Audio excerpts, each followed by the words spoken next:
Here with reaction, the chief counsel for the American Center for Law and Justice, Jay Sekulow, former Clinton pollster, Fox News contributor, Doug Schoen, and the host of Justice, Judge Jeanine Pirro. Jay, let's go to the heart of what we just heard James Comey said here. By the way, we'll get to the lies, and they're numerous, that Hillary has been called out on in this statement by Comey from earlier today. But we've got to go to 18, U.S. Code 18, Section 793.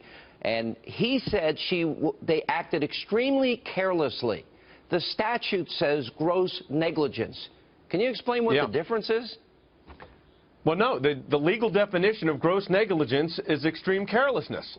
So the standard that the director of the FBI put forward is a violation, a felony, under federal law. So what happened here, without a doubt, the fix was in since the beginning. This was a faux investigation. And as our friend Andy McCarthy has said, Director Comey rewrote the statute to get the result that someone desired. Obviously, the Clintons desired, but maybe even higher up.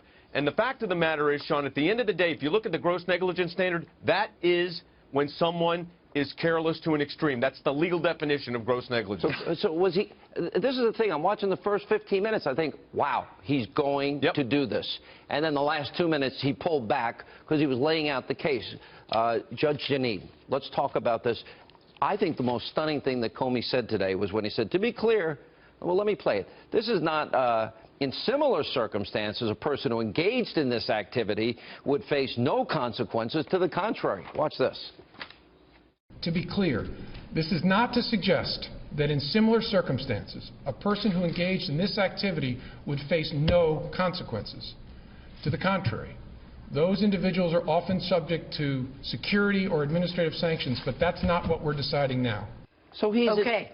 So security or administrative sanctions. If she were to become the president of the United States, hasn't she already proven that she cannot be trusted with this information? Right. Shouldn't she lose any security clearance that she has? But that's one of the punishments if you mishandle information, mishandle classified information. Sean, I have been in criminal justice for 35 years. I've been a prosecutor, a judge, a DA, and I've run grand juries. I've impaneled grand juries. This United States attorney, the head of the FBI, made out a prima facie case for prosecution for a felony. I have instructed juries that gross negligence is extreme carelessness. And for him to then turn around and say no reasonable prosecutor would go forward with this case, Jim, you're wrong. I respect you, but you're wrong. How can you respect him? How can you respect it? He laid out an overwhelming case that here. requires it go to the grand jury for the American people, but instead political appointees will make this decision. Now let's go. It's a shame for this country. Doug, let me ask you the political question. Most Americans think she's dishonest and untrustworthy already. Correct. Okay. We learned last week she lied on the issue of Benghazi in a YouTube video. It was very clear because she was telling her daughter and the Libyan president and the Egyptian prime minister, you know, one thing at the same time she's telling us something else. Well, she said she never sent or received anything classified. Lie. James Comey called her out on it. She said she carried one device for convenience. That was a lie. She carried multiple devices. She said she turned over everything that was work-related. That was a lie, too, because she had multiple servers. She also said she erased emails because it was about yoga, a wedding, and a funeral. Well, it turns out they find classified materials on that which she deleted, but they were able to recover. Another lie. Is she the congenital liar that William Safire once wrote about, a pathological liar? Because she seems to lie every day. Look, this was the worst possible result that became the best possible result with no charges, because I think, while you're not wrong, Sean, you're making good points. And indeed, the president just happened to be on a plane with her a couple of hours after this. Coincidence? I don't think so. I don't think so either. And Bill Clinton meeting Lynch was not a coincidence either. But today makes this much more likely she'll be the next president. And I would tell you, Sean, there are more unanswered questions. So even though she has been identified as lying throughout for the last 16 months to all of us, and you admit she lied. She certainly did not tell the truth, as Comey said it today. You know, I don't know what to say to that, Jay. I mean, is that what the American people want? Well, elections have consequences, Sean, and the American people didn't seem to get what was expected here. I mean, James Comey, with all due respect, and I'm with the judge, I respect James Comey, but I don't respect this decision. Oh, no. And I don't respect the politics of this moment. And I don't respect that the Attorney General of the United States had Bill Clinton go on her airplane. Did he allow the Justice Department to be politicized?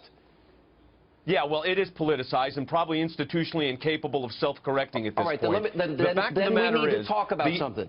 So Loretta Lynch, Bill Clinton goes, they have a half-hour meeting talking about their grandchildren, supposedly. Then Hillary gets the convenience of a Saturday meeting. Then, of course, she's out campaigning, as Doug pointed out, with Obama today. The same day Comey says she's guilty of everything and other people would have been in trouble, but not her.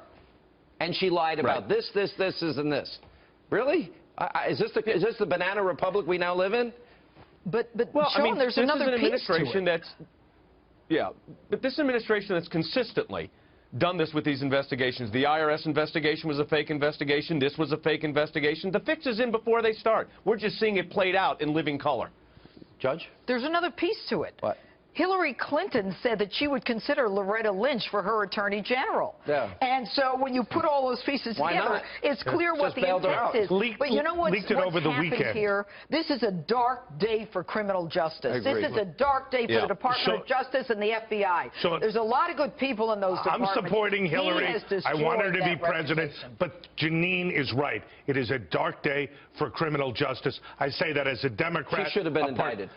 Certainly, given what Comey said, a grand jury should have been impaneled to further hear the facts. I say that as a Democrat who's supporting Hillary. Comey put Hillary above the law. That would not happen to any of the rest of us. He rewrote it. I think that's the only conclusion you can reach. Yeah.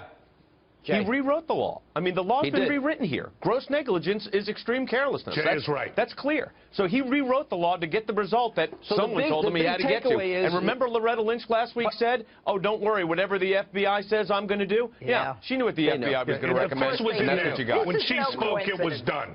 So when you talk about extreme carelessness versus gross negligence, and then you pile on lie after lie after lie for 16 months, to me, and there's not going to be political intent. Consequences for that? Seriously? It adds up to intent. No political consequences. The American public she deleted 34,000 emails. That doesn't show the intent that you want to. There is no need for intent. Forensically recover. What does you don't even have to have intent for this classified material. There's no need for intent, yet he imputed an intent requirement to a gross negligence statute that doesn't require it. It's impossible. Wouldn't this be a felony punishable by 10 years? Yes, 10 years it is a felony. Yes. Absolutely. Instead, she's going to be in the Oval Office. Well, let's hope not. You will vote for somebody this dishonest. What she would do as president, immigration, infrastructure, it's what I want. But I am troubled by today, I have to say. What has she done so far? Trouble. The rule of law is thrown out the window here. I would be handcuffed, perk walked, mug-shotted, and sent to prison, and you would be saying, oh, Sean was a nice guy. I used to like him. He still is a nice guy. All right, thank you. All right.